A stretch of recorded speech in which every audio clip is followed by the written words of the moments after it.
Olá, eu sou Júlia Almeida e eu vim conversar um pouquinho com vocês sobre pele. Muitos me perguntam como que faz para ter uma pele normal, para ter uma pele bonita, para ter uma pele vistosa. Antes de mais nada, nós precisamos entender o que é considerado uma pele normal. Pele normal, ela é uma pele que tem equilíbrio, ou seja, ela nem é muito oleosa e também não é muito seca. Ela possui o aspecto fino, ela é macia, ela é livre de imperfeições como manchas, acnes, vermelhidões e ela passa aquela sensação de saudável, de beleza, de paz, de saúde. Ela emite a sensação de saúde. Então a pele, ela fala muito por nós. Quando você olha para uma pessoa que a pele está muito avermelhada ou está cheia de acne, aquela pele muito oleosa, você logo pensa que aquela pessoa não está muito bem, ou a alimentação não está legal, ou o estresse está muito grande. Ela passa a imagem, sem a gente conversar, ela passa a imagem de que alguma coisa não está legal. Então a pele, ela fala muito sobre nós.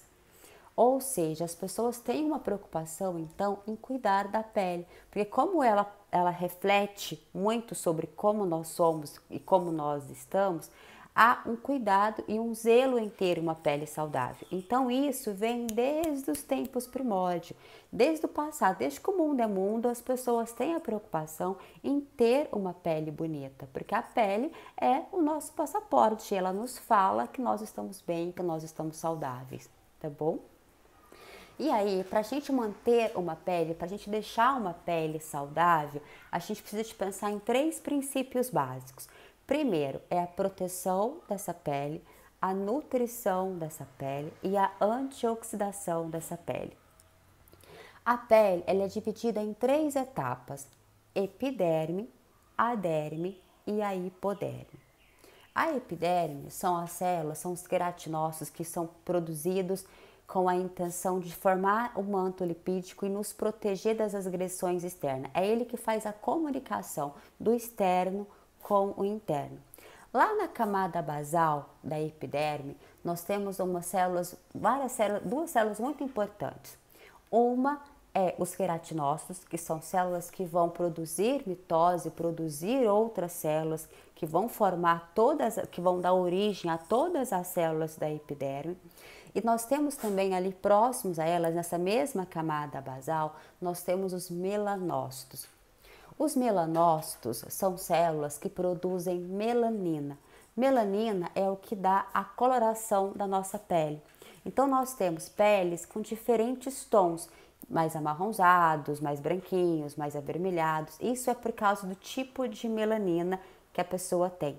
E no Brasil, nós temos uma mixigenação muito grande, então nós temos pessoas negras que casam com pessoas loiras que casam com índio, pessoas loiras que casam com loiro, enfim, devido a essa miscigenação, nós temos diferentes tipos de fototipo.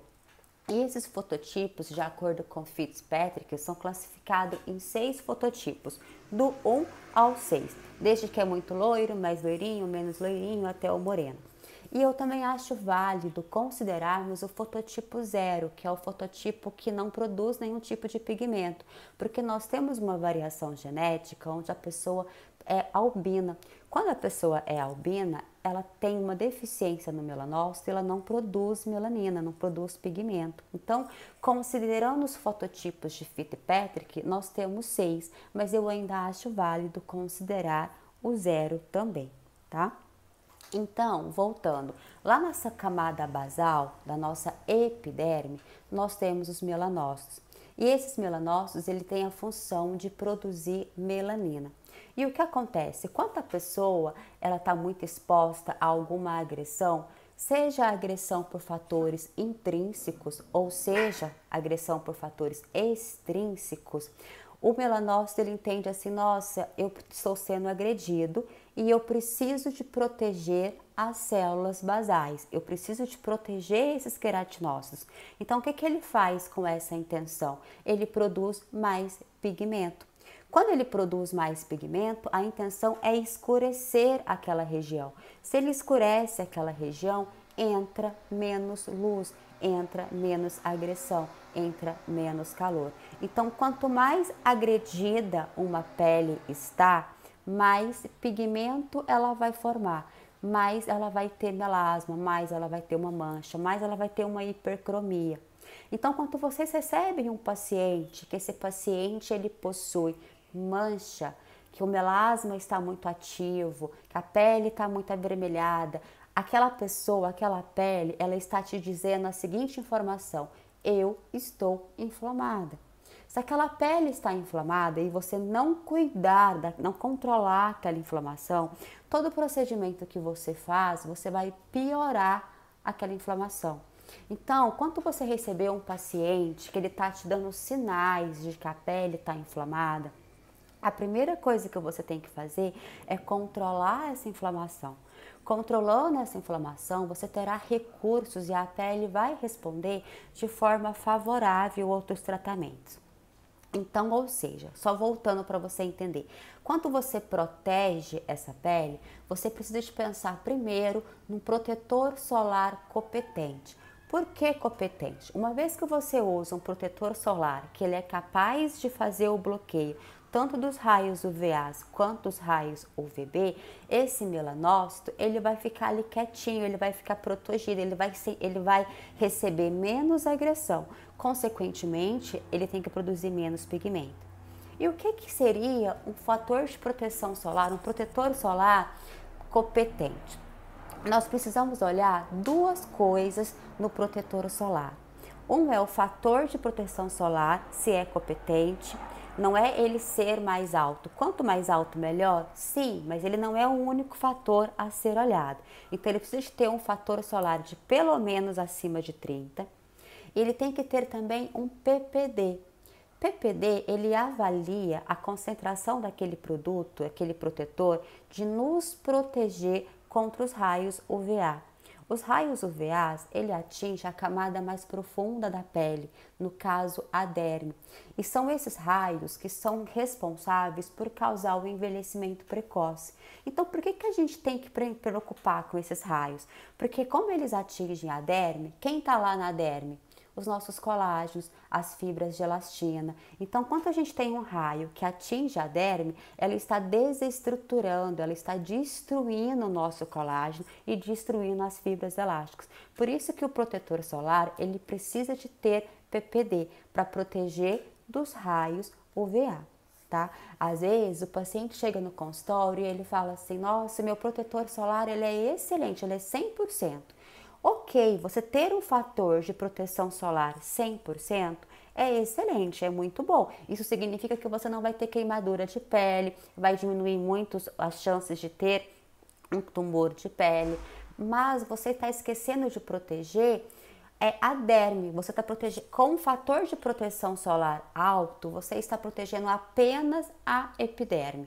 Não está protegendo a derme. E é a derme que é a responsável em cuidar do seu envelhecimento precoce.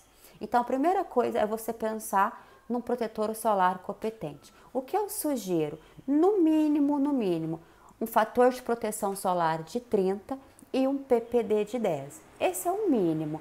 Mas hoje as pessoas estão tão preocupadas e tão atentas em fornecer protetores solares excelentes, que é até difícil encontrar um protetor solar somente de 30. Você acha ele geralmente mais e com PPDs competentes, tá? A segunda coisa que nós temos que pensar em proteger também a nossa pele é o pH do produto que nós vamos usar na nossa pele. A nossa pele, ela é levemente ácida, ou seja, os produtos que a gente tem que usar, desde o sabonete, produtos para limpeza de pele, o cosmético, ele tem que ter um pH compatível com o nosso pH, compatível com o pH da pele. Quando a gente usa um pH que ele não é equivalente, que seja ele muito alcalino ou que seja ele muito ácido, a gente desestrutura as paredes do extrato córneo. Quando a gente promove esse desestruturamento, É como se as células ficassem um pouquinho mais espaçadinhas entre as outras. A gente está lesionando o cimento, a união dessas células.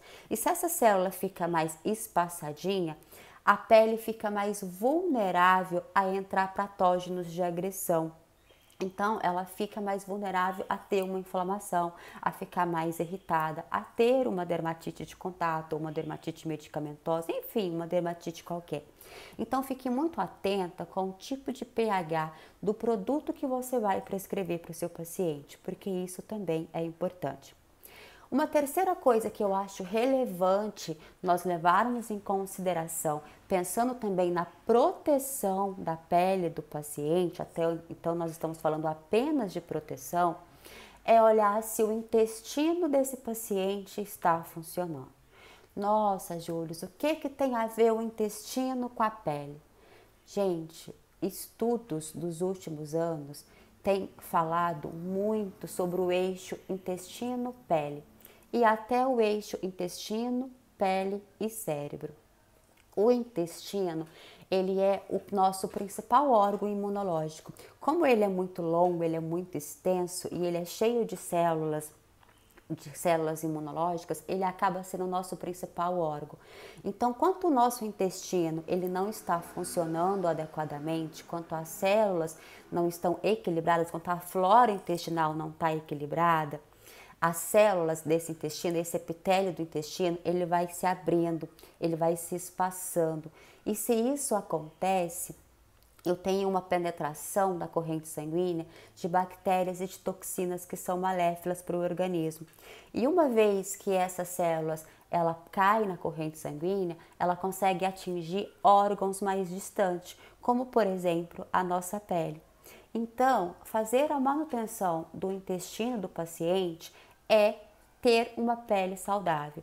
Ou seja, se vocês olharem para o paciente de vocês, quem é o paciente que tem mais acne? São os pacientes adolescentes. E a grande maioria das pessoas é usar o argumento seguinte: ele está com distúrbio hormonal por causa da fase de crescimento, essa variação de hormônio, isso faz ter mais acne. Ok, mas por que algumas pessoas têm muita espinha e outras não têm? Se todas as pessoas passam por essa fase de adolescência. Então, eu acredito que o que leva as pessoas a desenvolverem mais espinhas do que outras espinhas, fora o fator de ter uma pele talvez mais oleosa ou não, é o tipo de alimentação que esse paciente tem.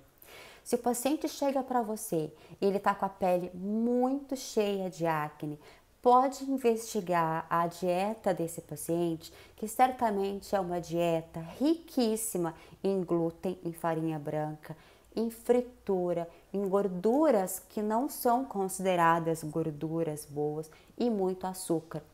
Quando o paciente tem essa alimentação errada, isso reflete muito na pele.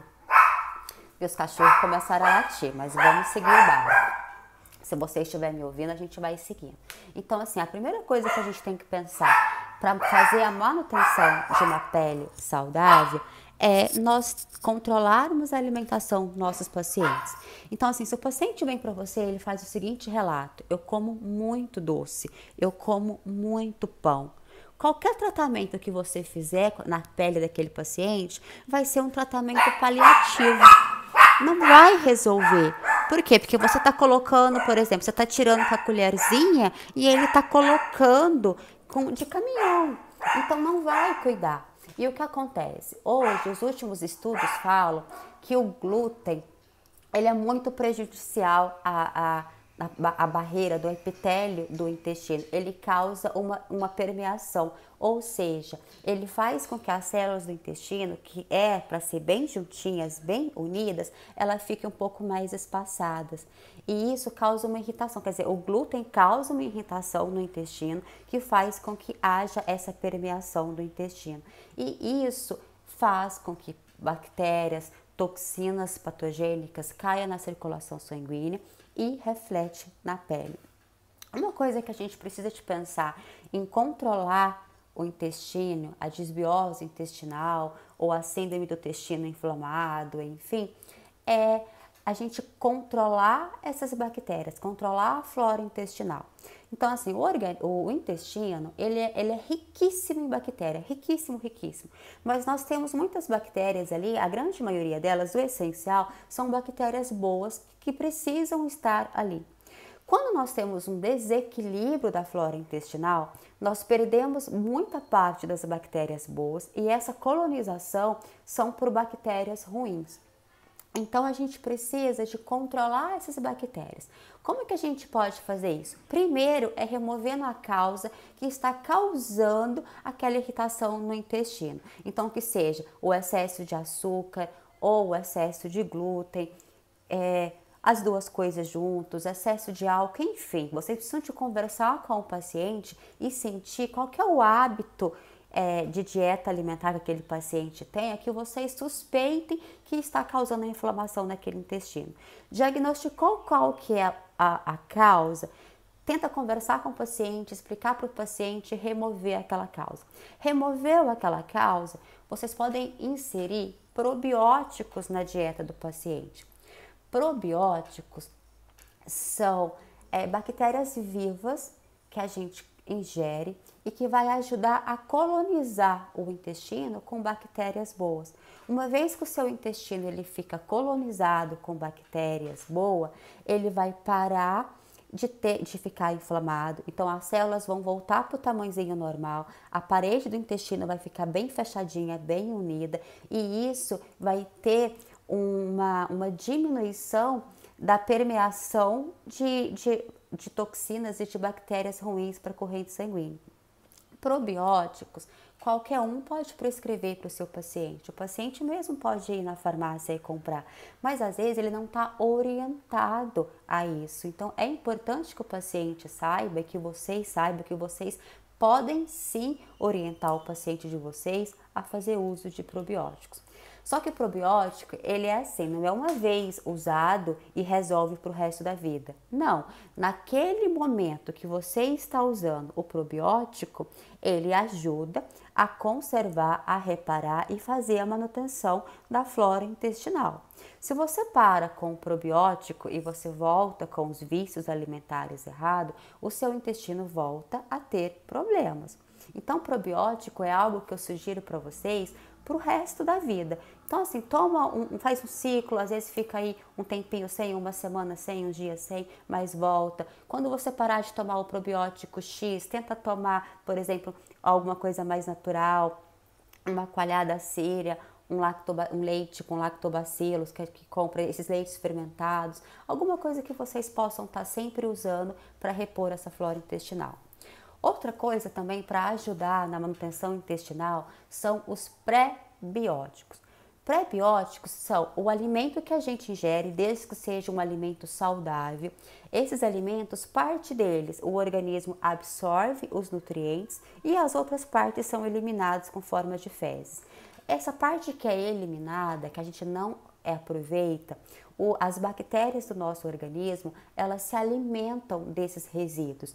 Então, ter uma alimentação saudável é fornecer para o nosso intestino prebióticos. E esses prebióticos, eles são úteis e são fundamentais para que você mantenha uma flora intestinal ali favorável, tá? Então, vamos recapitular aí as 3 funções para a gente pensar em proteção para a nossa pele. Primeiro, um protetor solar competente, um pH que seja equivalente com o pH da pele e proteger o nosso intestino. Então, vocês ficando atento nesses três fatores de proteção, a pele do paciente de vocês já vão melhorar bastante. A segunda coisa a ser considerado é a nutrição ou a reconstituição da pele, que no caso é a derme. Por que a derme? Porque é na derme que está o nosso colágeno e a nossa elastina. Quando a gente vai pensar em fazer a manutenção de uma pele, o que a gente quer? Uma pele livre de manchas, livres de vermelhidões, livres de acne e de preferência com menos ruga, com menos flacidez. Então, o que está isso? tá a derme. Quando você cuida do colágeno, quando você mantém as fibras de elastina funcionando, a pele fica bonita, esticada, com brilho. Então, quando a gente vai falar em nutrição da pele, a gente precisa de pensar em fatores que chegam até a camada dérmica para que você consiga reestruturar esse colágeno. E como nós vamos pensar em nutrir isso ou reconstruir? A nutrição, ela pode servir, no mais importante é ter também uma alimentação saudável. A alimentação saudável é assim o pulo do gato para tudo nessa vida que se trata de organismo humano. Então é uma base, é uma alicerce. Não dá para você ficar livre de um envelhecimento precoce se você come muito errado, se você está dando muitos radicais livres para o seu organismo. Então isso vai acelerar. Então a alimentação, ela quanto mais saudável, quanto mais rica em nutrientes for, melhor vai ser para nutrir a pele. Outra coisa importante, o nosso colágeno, ele é uma proteína.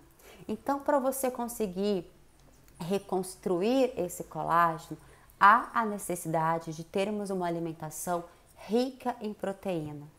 Nós, seres humanos, nós somos carnívoros. Nós precisamos nos alimentar de proteína animal. Ou seja, tudo que você for comer, você tem que pensar em nutrir o seu colágeno. Comer muita carne, comer muito ovo, tomar muito leite. Por quê? Para que isso consiga, através dos seus alimentos, repor esse colágeno.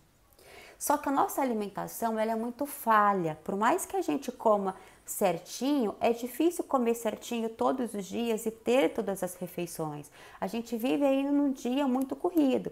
Então eu sugiro que vocês tenham sim uma alimentação rica em proteína, tá? Para pensar aí em reconstrução do seu colágeno, mas que vocês façam uso de alternativas para ajudar nessa reconstrução. Então, para reconstruir, você pode usar todos os tipos de recurso que hoje nós temos. Então nós temos desde aparelhos estéticos uma infinidade que vai ajudar o organismo a produzir colágeno. Temos os bioestimuladores ou os outros procedimentos invasivos que também vai ajudar a reconstruir esse colágeno. E pensando apenas em casa, num procedimento que você pode fazer em casa, nós temos o alimento que depende de você se alimentar bem ou não. E também os cosméticos. As indústrias farmacêuticas, elas têm cada vez mais investido e estudado para produzir cosméticos que sejam verdadeiramente úteis e funcionais. Hoje, a tecnologia dos cosméticos, ela está tão grande que o cosmético consegue permear a pele e chegar até a derme e entregar aquele princípio que você precisa para ajudar naquela nutrição. Então, agora eu vou dar duas sugestões de princípios ativos que vocês podem usar nos cosméticos que vai ajudar a manutenção dessa pele. O primeiro dele é o ácido hialurônico. Passar um ácido hialurônico que tenha uma molécula pequena, ou seja, o ácido hialurônico, ele tem uma molécula muito grande.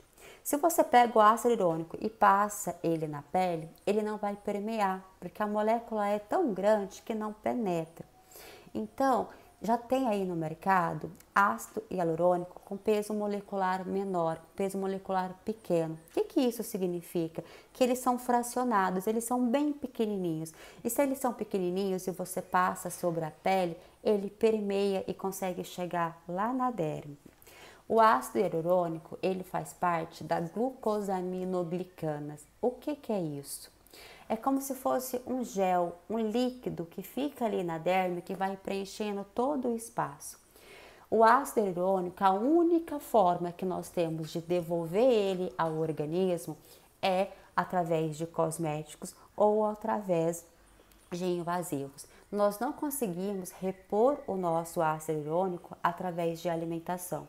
Então, há a necessidade de você devolver isso para o organismo de outras formas e que sejam formas funcionais. O que são formas funcionais? Que são competentes, que penetram na pele e que chegam até a derme, tá? Outra coisa é a vitamina C. A vitamina C, ela também não é sintetizada pelo organismo. e nós precisamos repor essa vitamina C. A vitamina C, ela dá um estímulo para o fibroblasto a produzir colágeno. Ou seja, é necessário termos uma vitamina C para que haja essa síntese, para que complete esse ciclo. Fora que a vitamina C, ela é excelente também como um antioxidante, que nós vamos ver um pouquinho mais à frente. A vitamina C, ela também possui uma molécula grande. Então, quando vocês forem comprar um produto que tiver vitamina C, não fique preocupada em qual é a concentração da vitamina C. Não pense que quanto maior a concentração da vitamina C, é melhor. Não. O que vocês precisam de ficar atentos é se essa vitamina C, se ela é permeável, se ela tem nanotecnologia e se ela consegue penetrar a minha pele. É melhor você ter um produto com uma concentração menor de vitamina C, mas que ela seja nanotecnológica, ou seja, que ela consiga chegar até onde eu preciso, do que você ter uma concentração muito alta de vitamina C e ela não permear a pele. Então, partindo agora, já dei 2 dicas de nutrição, né? Mas aí vem a alimentação e dentro dos cosméticos. Agora, nós vamos partir para antioxidação. O nosso organismo, ele produz por si só antioxidantes. Por quê? Porque isso faz parte do ciclo da vida. A gente vai produzindo esses antioxidantes. De uma maneira muito grosseira e fácil de entender, esses antioxidantes são como se fossem ferruginhas que o organismo vai acumulando ali na célula. Se a gente não for limpando essa ferrugem, ela vai acumulando, e isso faz com que o sistema trabalhe de uma forma deficiente. E chega um momento que o acúmulo é tanto que ele fica até sem funcionar. Então, antioxidar é a gente dar para o organismo, devolver para o organismo substâncias que são capazes de ir lá e tirar toda a oxidação que o nosso organismo produz. Se a gente for pensar, a partir do momento que a gente nasce e que nós começamos a respirar, nós já estamos produzindo antioxidantes. Então, qual que é a idade ideal de a gente pensar em usar um antioxidante? Quanto antes, melhor. O ideal é o quanto antes, melhor. Já está nascendo, já está usando antioxidante. Esse antioxidante, ele pode vir de vários fatores. Também pode vir da alimentação, pode vir de nutracêuticos e pode vir de cosméticos. Quando você usa um cosmético, você passa ele tópico, ele se torna muito competente, porque você coloca o cosmético exatamente onde você quer que ele atinja. Então, a função dele ali acaba sendo muito grande, porque você está colocando exatamente no local. Mas é necessário que você faça o uso de antioxidantes também via oral, porque não é só a pele que precisa ficar livre de radicais livres. O organismo inteiro vai se oxigenando, então você precisa de tirar essas toxinas. Então, uma sugestão aí, uma dica também de um antioxidante, fora a vitamina C, que ela é multiuso, você pode pensar numa coenzima Q10.